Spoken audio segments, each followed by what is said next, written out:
23rd April, 1945. A small German town near Hanover. A broken barn stands at the edge of a field, its doors chained shut from the outside.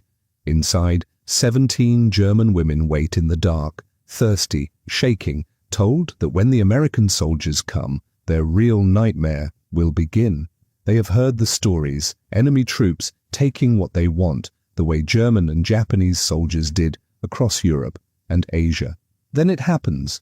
Boots crunch on glass, chains rattle, and the doors swing wide. American uniforms fill the doorway, rifles in hand. The women press back against the walls, certain they know what comes next. But the soldiers do something no one in that town expected. They lower their guns, offer water, call for medics, and walk away without touching a single woman. Why did leaders lock these women up as a gift? And why did the Americans refuse to take it? This is a World War II story you almost never hear. If you want to hear the full truth, stay to the end, hit like to support the channel, and subscribe so you don't miss more hidden stories from history. 23rd April 1945, near the town of Leer, close to Hanover. The war in Europe had only weeks left, but for the men of the US 89th Infantry Division, the day felt like any other, cold, grey and tense. Their division had about 15,000 soldiers on paper, but in this place it came down to a small squad walking past a half-burned farmhouse and a leaning wooden barn. Sergeant William Matthews led the way. His boots sank into wet mud. He could smell damp earth, old manure, and smoke from houses that had burned when the town fell 3 days earlier. Somewhere, a door banged in the wind. Otherwise, it was very quiet. The barn doors were chained from the outside. That was strange. Barns in this part of Germany were almost always open, full of cows, tools, or refugees. Matthews raised his hand for the men behind him to stop. Metal links clinked as he tested the chain. Then he nodded to a private with bolt cutters. The cut was sharp and loud. As the doors swung open, the stale air rolled out. It smelled of straw, sweat, and fear, a heavy, sour smell that had been trapped for too long. At first, Matthews's eyes saw only darkness and shapes. Then the shapes moved. 17 women huddled in the corners, pressed against the rough wooden walls. Their dresses were dirty and torn, their hair matted, bare feet on cold, packed earth. Some looked no older than 16. The oldest had grey in her hair and the posture of a former schoolteacher. When the soldiers appeared in the doorway, the women did not cry out in welcome. They flinched. One young woman covered her face with both hands. Another began to shake so badly she could not stand. A girl who looked about 17 bit her knuckles to stop herself from sobbing out loud. Later, one of them, Anna Schmidt, would remember thinking, "This is the moment. They have come to use us." Matthews lowered his rifle. He had seen dead men in ditches, villages flattened by shell fire, even a concentration camp with its rows of bodies. But this was different. These people were alive and waiting for something they clearly believed could not be stopped. Behind him, Private James O'Connor muttered, "Jesus, Sarge, what is this?" His voice faded as he understood what he was looking at. An older woman pushed herself upright, leaning on the wall. Her German was broken with fear, but Matthews caught enough, and she added a few words in clumsy English. "We are here for you," she said. "The Burgermeister, he said you would want us. He say this will save the town. 2 days, no food, no water. We wait." The paradox hit hard. These women thought they had been locked up as a gift, as payment to invading soldiers. Matthews later wrote to his wife, "They were sure we had come to rape them. Not because of anything we had done, but because of what their own leaders and our enemies had taught them to expect." He snapped back to the present. "O'Connor, get Captain Henderson. The rest of you, put your weapons down, find water, rations, now!" His men hesitated only a second, thrown by the clash between what the women expected and what they themselves had been trained to do. Within 20 minutes, Captain Robert Henderson arrived, coat damp from the mist. He was 32, but looked older, lines cut deep by months of combat and too little sleep. He stepped into the barn, took in the sight of 17 half-starved prisoners, and his jaw tightened. "How long have they been here?" he asked. "About 2 days, sir," said Corporal Thomas Riley, a medic who had just finished checking pulses and pupils. "Dehydrated, malnourished. 2 are bad. They think we're waiting to—" He could not finish. Henderson did not need him to. He knew the wider pattern. Division intelligence had already warned of at least 4 other towns where German officials had done something similar, locking up women as comforts for American troops, assuming the worst. He turned to his men. "Listen carefully. These women are to be treated as civilians under our protection. Get more water, K rations, whatever we can spare." A standard K ration held roughly 2,800 calories. Today, some of that precious food would go to former enemies. Riley arranged transport to the Displaced Persons Center in Hanover and passed this down the line. Anyone who lays a hand on these women faces a court-martial. No excuses. In that dark barn, another contrast came into focus. Outside, artillery still rumbled in the distance. Across Europe, millions were still in chains, yet, at least, a group of women prepared for abuse were instead given dry blankets, hard chocolate, and sips of clean water from dented metal canteens. One of the women whispered, hardly believing it, "They bring us food. Why? We were told all soldiers do this." Her words hung in the dusty air. But this was not propaganda, it was reality. The Americans had a choice, and in this forgotten farmyard they chose restraint over revenge. What the women did not yet know was how carefully their own town had chosen them for this fate, and how many quiet meetings and whispered fears had led to their imprisonment in the first place. 2 days before the barn doors opened, on the 21st April, 1945, the leaders of the town of Leer met in a dim room above the Rathaus, the town hall. Outside, people could hear the distant thud of artillery and the low drone of engines as Allied columns moved closer. The war had lasted more than 5.5 years. Over 5 million German soldiers were dead or missing. Now the front was at their doorstep. Inside, the air was close and smoky. A weak light bulb swung slightly, making long, jumpy shadows across the wooden table. The Burgermeister, Wilhelm Kraus, wiped sweat from his upper lip. Around him sat the remaining members of the town council, all men, most too old or too useful to have been sent to the front. They had spent years hearing Nazi radio and reading Nazi papers. Those messages always said the same thing, that British and American soldiers were Negertruppen and criminals, that they would rape German women and burn German homes, that they were no better than Bolshevik beasts from the East. Some of it was pure invention, but the stories about the Red Army in the East had a core of truth.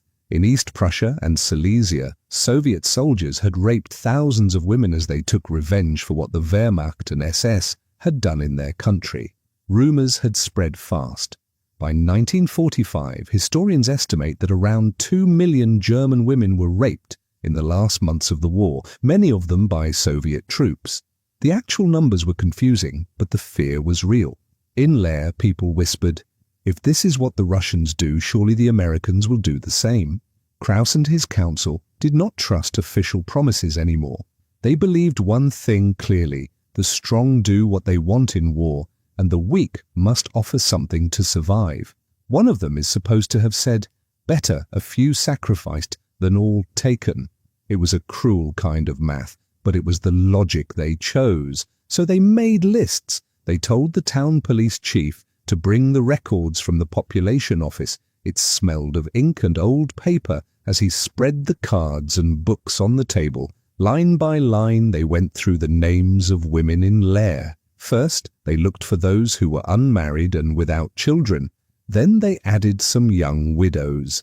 They told themselves, "These women will not be missed as much. They do not have husbands here. They have no babies to feed." Later, Frau Greta Hoffmann, a schoolteacher in her 40s, told an American interpreter, "They said we had been chosen to save Leer. They chose us like cattle. We were numbers, not neighbors." The police went out with their lists. Boots echoed on stone streets, doors slammed, At one house they took Anna Schmidt, the baker's daughter, only 18 years old. Her father tried to block the doorway. A rifle butt to the ribs knocked him aside. Her mother screamed and clung to her skirt until another blow sent her to the floor. They said I was unmarried with no children. Anna later recalled, "They said that made me expendable. That word stayed in my head, expendable." At another address they took Elizabeth Weber, a 25-year-old clerk, from the town office. She knew the policeman by name. They had once joked with her about paperwork. Now they spoke stiffly, eyes hard. "You are on the list," they said. "Come." The women were gathered in the dark, their shoes taken so they could not easily run. One bucket of water for 17 people, one shared corner for their needs, the rough boards of the barn pressed against their backs. Dust floated in the light from the cracks. At night they could hear the town beyond the walls, distant crying, hurried footsteps, the rumble of army trucks on the main road. Some tried to refuse. 2 women made an attempt to slip away that first night. The police caught them, dragged them back, and beat them so badly that one could barely walk. "They locked them in the cellar," Elizabeth said. "We heard them crying in the dark. These were men we had known all our lives. They did this without a pause." The town leaders tried to cover their guilt with fine words. They told the captives that they were doing their duty, that by giving themselves to the Americans, they were protecting German motherhood and the future of the race. It was a twisted use of the same language the Nazis had used for years: sacrifice, honor, blood. But the truth was simpler and uglier. The council had decided that these 17 women were a kind of payment. The paradox was sharp. They spoke of honor while treating their own people as objects to be handed over. Historian Anthony Beaver would later write that such scenes were not rare in 1945 Germany. In town after town, fear and propaganda mixed into the same bitter drink, and local officials made choices that would haunt them. In Leer, those choices led directly to the chained doors and the stinking straw where the women waited. They waited for American soldiers to finish the crime their own leaders had begun. What the council did not expect was that those same American officers would soon turn their careful lists and secret orders into evidence for a very different purpose: not to use the women, but to judge the men who had offered them. The morning after the women were found, the barn stood open. Sunlight cut through the dust. A few empty K-ration boxes lay by the door, the sharp smell of canned meat still in the air. Nearby, Captain Henderson sat at a rough wooden table, his wet overcoat hanging from a nail, a typewriter in front of him. The keys clicked as he spoke his report aloud for Sergeant Robert Hawkins to type. "Division Headquarters, 89th Infantry," he began. "We have discovered a group of 17 German women held in a barn by order of local authorities. They were to be used as sexual offerings for American troops under the belief that we would commit mass rape similar to that perpetrated by German forces in occupied territories." The words sounded cold, almost legal, but the anger behind them was clear. Hawkins, who had already filled several notebooks during the campaign, later wrote in his journal, "I wanted this down on paper so no one could ever say it was just a rumor or an excuse." Henderson's orders from the night before were turning into full action. By 10 a.m., 2 olive-drab trucks from division headquarters pulled up, engines rattling. Military police climbed down, white helmets bright against their dark uniforms. A civil affairs officer followed, carrying a folder thick with forms. The medics carefully helped the women into the trucks. Rough wool blankets scratched their skin, but at least they were warmer than the barn. The metal floor of the truck was cold under their bare feet. One woman whispered, "Now it begins," but another pointed to the red crosses on the medics' armbands and said, "Maybe not." Henderson spoke to the MPs in a voice everyone could hear. "These women are under our protection. No one touches them. You will guard them until they reach the Displaced Persons Center in Hanover. Any violation will be punished. Court-martial, prison." This was one of dozens of such centers the Allies were setting up. By mid-1945, there would be more than 2 million displaced persons under Allied care in Europe. Former prisoners, forced laborers, and civilians like these women, moved by war from their homes. But while the trucks rolled away, leaving behind a faint smell of exhaust and dust, another piece of the story stayed in Leer. Henderson ordered, "Bring me Burgermeister Kraus." The town leader arrived in the afternoon, escorted by 2 MPs. His face was pale and shiny with sweat. The small office they used for the questioning smelled of damp plaster, cigarette smoke, and wet wool from the soldiers' coats. Rain tapped on the window. "Did you order those women locked in that barn?" Henderson asked, through Private Ernst Müller, the German-American interpreter. Kraus nodded quickly.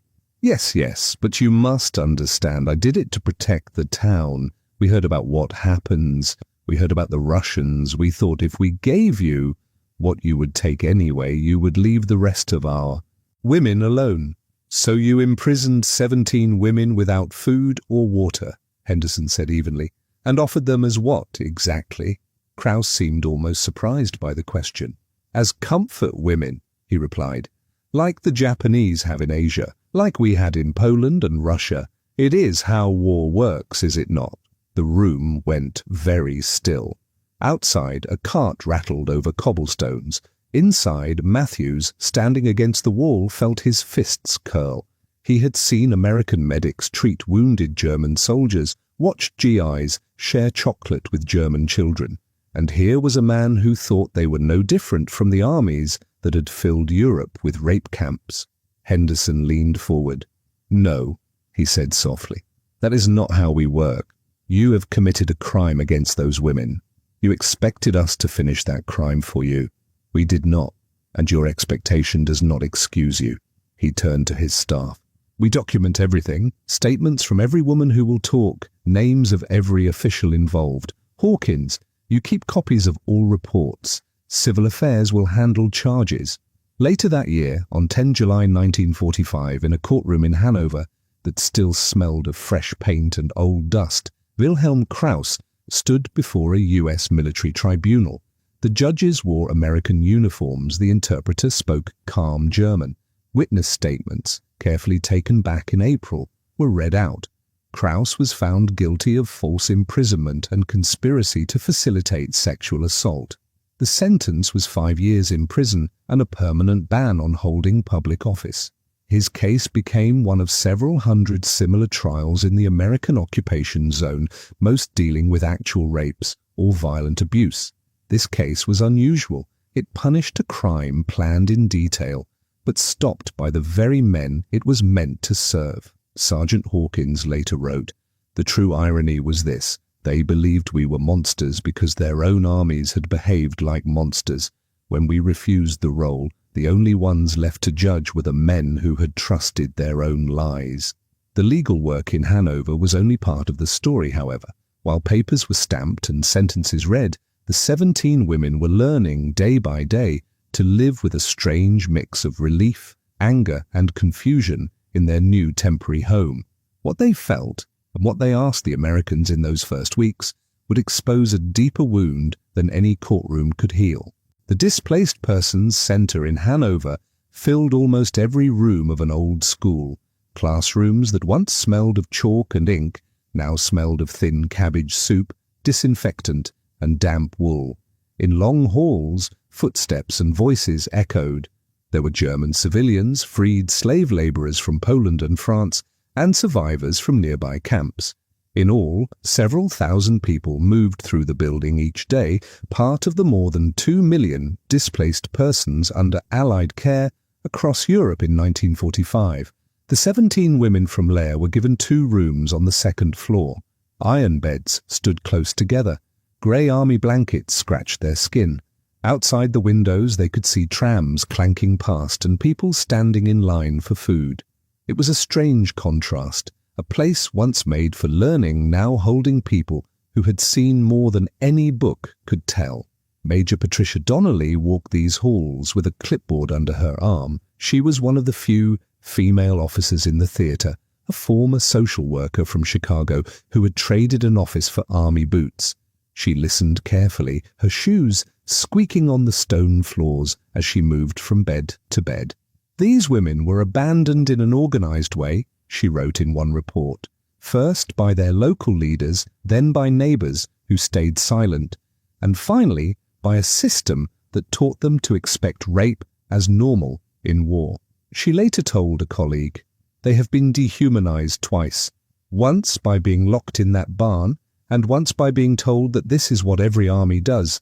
A few days after the women arrived, a new figure came through the door. Lieutenant Charles Morrison, an army chaplain. He was a Methodist minister from Georgia in his 30s, with a tired but kind face. His canvas chaplain's bag thumped lightly against his leg as he walked. The air in the stairwell was cool. He could smell boiled potatoes from the kitchen below. Major Donnelly met him at the entrance to the women's rooms. "They are physically better," she said. "We have given them food, clean water, medical checks. But their minds—" She shook her head. "They are still waiting for something bad to happen. It is like their fear has nowhere to go." Morrison asked if he could talk with them in a quieter place. They chose the old school library. Dust lay thick on the high shelves. Sunlight shone through tall windows, making the air look golden. 10 of the 17 women agreed to come. They sat in a half-circle of mismatched chairs. The smell of old paper mixed with the faint scent of soap from their first proper wash in days. "I am not here to preach at you," Morrison began through Private Ernst Mueller, who translated. "I am here to listen and to tell you that what was planned for you was wrong. Completely wrong." For a while, nobody spoke. The ticking of a wall clock seemed very loud. Then Anna Schmidt, the baker's daughter, looked up. "Why did you not take us?" she asked. Her German was simple, Müller's English even simpler. "We were told all soldiers do this. Our leaders said it is the way of war, but your men brought us water, food." They looked ashamed. Why? The question cut straight to the heart of the paradox. Women prepared for abuse, facing men who refused to abuse them. Morrison thought before answering. "Some men in every army do terrible things," he said. "We are not perfect, but our commanders have clear rules. We punish rape. We punish theft. We teach our soldiers that civilians, even enemy civilians, are not targets." He paused, then added, "Many of our men have wives, mothers, sisters back home.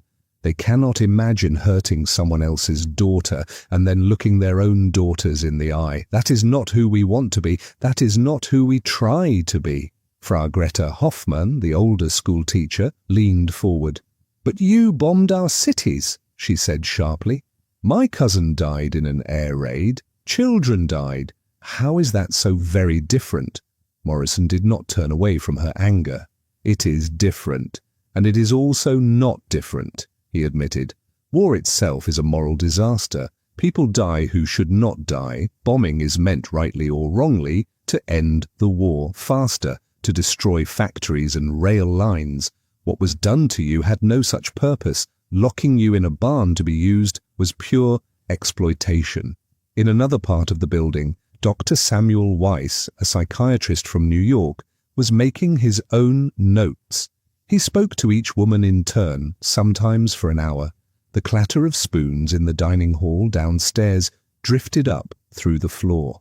"These women suffered what I would call anticipatory trauma," he wrote in his report. "They were forced to expect sexual violence in detail. When it did not come, the relief was tangled with shame and disbelief." One woman told him the Americans must want something later. No one helps for nothing. She simply could not accept that kindness did not hide a trap. Years later, Weiss's report would be quoted in studies of trauma and war, as scholars tried to understand how fear can wound even when the feared act never happens. In the library, as the talk with Morrison went on, that same clash between expectation and reality kept appearing. "We thought you were monsters," Anna said quietly. "Instead you were normal men. But if you are normal, what does that make our own people? Who chose us for the barn?" Her question hung in the dusty air. This was not propaganda, it was reality. The women and the Americans were both learning that day how deeply lies and violence had shaped their ideas of what was normal in war, while doctors, chaplains, and social workers tried to heal minds and souls, Others were working on something different but just as important, making sure that what had happened in that barn would be remembered and that Lear itself would not escape facing its shame. In the first months after Germany's surrender, the country felt like a place half asleep. Roads were crowded with carts and trucks.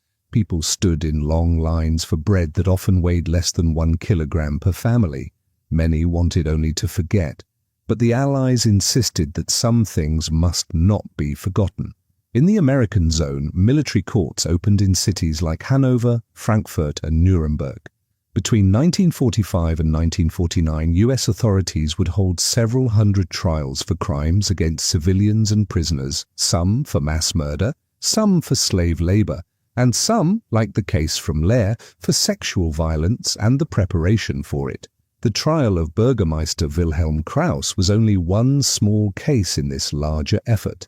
Yet, for the people of Lear, it was a sharp mirror held up to their own faces. Sergeant Robert Hawkins sat in the back of the Hanover courtroom on the day sentence was read. The room smelled of old wood, cigarette smoke, and damp coats. Rain tapped at the high windows. He held a folder on his lap, thick with carbon copies of statements, and his own neat notes. In his journal that night, he wrote, "They spoke of protecting their women. The record shows they chose certain women to be harmed so that others might sleep easy. They called this honor. We called it what it was, a crime." The judges sentenced Krauss to 5 years in prison and barred him from public office forever. Some might have wished for more. Others thought even this was too harsh for a man who claimed he had only been afraid. But the important thing was that someone in power had finally said, out loud, this was wrong. Hawkins did not stop with the trial. Back in his quarters, he laid out photographs of the barn, maps of Lear, typed translations of the women's testimony, and copies of Henderson's original report. The wooden table creaked under the weight of paper. He filled notebook after notebook, more than 200 pages in all, the scratch of his pen mixing with the clink of mess tins from the corridor outside. This was not propaganda, he wrote on one page. It was reality, seen with our own eyes. History will remember our battles. I wanted also to remember what we did not do. After the war, Hawkins took all of this home with him to the United States. Years later, he would donate his collection to what became the National World War II Museum in New Orleans, so that students and scholars could read the words of Anna, Greta, Elizabeth, and others for themselves. Back in Lear, life under American occupation slowly took shape. The sound of boots on cobblestones gave way, bit by bit, to the softer noise of bicycles and children's voices. New food ration cards were printed. A town that had once hung swastika flags now saw white and blue US military government signs nailed to its doors. Because Krauss could no longer serve, the Americans appointed a new burgermeister, Otto Fischer, a quiet man in his 50s, who had once spent time in a Nazi prison for political opposition. His office was a small room that smelled of old ink and coal dust from the stove. One of his first acts was to call a public meeting. The townspeople gathered in the hall, their clothes patched, shoes worn thin. A few American officers stood along the walls. There was a murmur of voices, then silence as Fischer stepped to the front. His hands shook slightly as he unfolded a piece of paper. "We must face what happened here," he said, speaking slowly so everyone could hear. 17 women from this town were taken and locked in a barn. They were your daughters, your neighbors, your friends. Our former leaders chose them because they thought the Americans would do as our own soldiers had done in the East. He looked up, his eyes moving over the crowd. Many of you knew. Some of you watched. Very few spoke. In our fear, we abandoned these women. We treated them as something to be given away. We must say this clearly or we learn nothing. A murmur went through the room. Some people nodded, faces tight with shame. Others stared at the floor. Later, one woman who had been in the crowd told an interviewer, "We wanted to talk only about how we suffered. He forced us to talk about what we did." After the meeting, Private David Goldstein, the Jewish soldier from Brooklyn, who had once stood guard outside the barn, wrote to his mother, The paper smelled faintly of army ink and the coffee he had spilled on the corner. "I don't know if what we did was heroic," he wrote. "We just did what decent men should do. Maybe that is the real sadness, that ordinary decency now feels like some kind of miracle. If the world has fallen so low that not raping someone is a great act, then we have a long road ahead." The road ahead would be long, for Lear, for Germany, and for the 17 women scattered now across camps and ruined streets. But in the town hall's stale air that day, with Fisher's hard words still hanging, a first step was taken, the choice not to bury the truth. Decades later, when survivors and their families came back to that same town, they would stand before the old barn and see that those hard truths had been carved into metal for all to read. 50 years passed. By 1995, the town of Lear looked very different.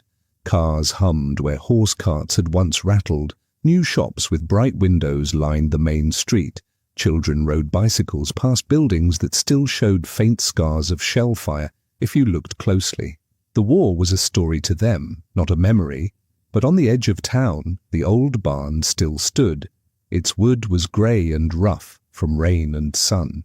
Weeds pushed up along the stone foundation. On a cool spring morning, a small crowd gathered there. Town officials, schoolchildren, a few American visitors, and several elderly women with careful steps and lined faces. Among them was Anna Schmidt, now Anna Müller, 70 years old. Anna had left Germany long ago. She had married an American soldier she met during the occupation and spent most of her life in Pennsylvania, teaching children who knew war only from television and textbooks. Now she had flown back across the Atlantic, the steady hum of the jet replacing the roar of bombers that had once crossed the same sky. The air around the barn smelled of damp earth and fresh-cut grass. A light breeze moved the leaves of a nearby tree. In front of the door, a cloth covered a metal plaque fixed to the wood. The new mayor spoke first, his voice a little shaky through the small loudspeaker. "We are here," he said, "to remember something that many wanted to forget. In April 1945, 17 women were locked inside this barn by our own authorities. They were meant to be used by American soldiers. Instead, those soldiers gave them food, water, and protection." 2 schoolchildren stepped forward and pulled down the cloth. The metal plaque shone in the weak sun. Its words were simple. In April 1945, 17 women were imprisoned here by German officials who expected American soldiers to assault them. The Americans did not. They brought food, water, and safety. Remember the evil that was planned and the good that was chosen. People shifted on the grass. Some wiped their eyes. A camera clicked. The contrast was clear. A place once prepared for cruelty now marked as a warning and a lesson. A reporter turned to Anna. "How do you feel coming back here after 50 years?" he asked, in German. She looked at the barn for a long time before answering. The wood, the roofline, even the smell of straw in the cracks pulled her back to that April day. "I feel many things," she said finally. "Fear, memory, anger, but also something like peace." She took a slow breath. "I do not tell this story to make Americans into saints," she went on. "They were not perfect. They were just men doing their duty in a decent way. I also do not tell it to make Germans into monsters. We were a people poisoned by lies for 12 years. Many were afraid, many did wrong." She put her hand on the rough boards. "I tell it because even in the darkest time, people still have a choice.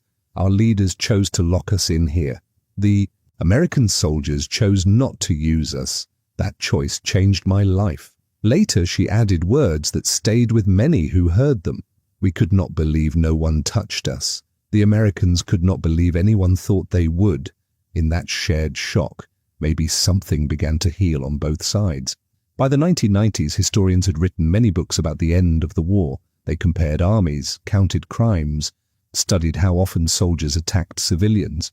Their numbers showed that while American troops did commit assaults and were sometimes punished for them, there was no plan of mass rape like the one carried out by some other armies. It was not automatic. It happened because officers enforced rules, because military police investigated, and because enough soldiers believed that some acts were simply off-limits. World War II had killed roughly 60 million people around the globe. In such a sea of suffering, the fate of 17 women in a single barn could seem very small. Yet teachers in Lair began bringing classes to the site each year. At least a few hundred students came annually, touching the old wood, reading the plaque and hearing the story. Their teachers told them this was not propaganda, it was reality. Your own town did this, foreign soldiers refused it. Ask yourselves what you would do in their place. In that way, the barn in Lair became more than a building. It became a question posed to each new generation. The Americans had once come as conquerors, with tanks and guns rolling through the streets. Many years later, their veterans and children returned as guests, listening more than they spoke, reading German words carved in metal.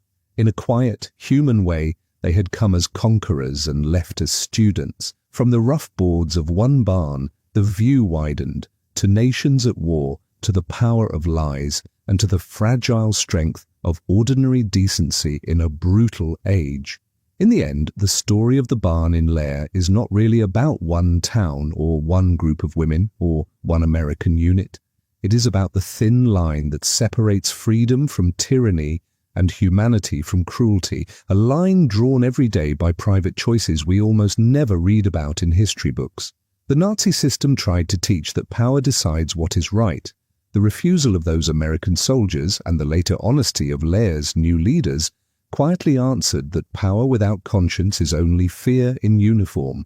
In a war of tanks, bombs, and numbers, the most lasting force turned out to be something smaller and harder to measure. The decision, in a dark place, to see an enemy as a human being and to act accordingly.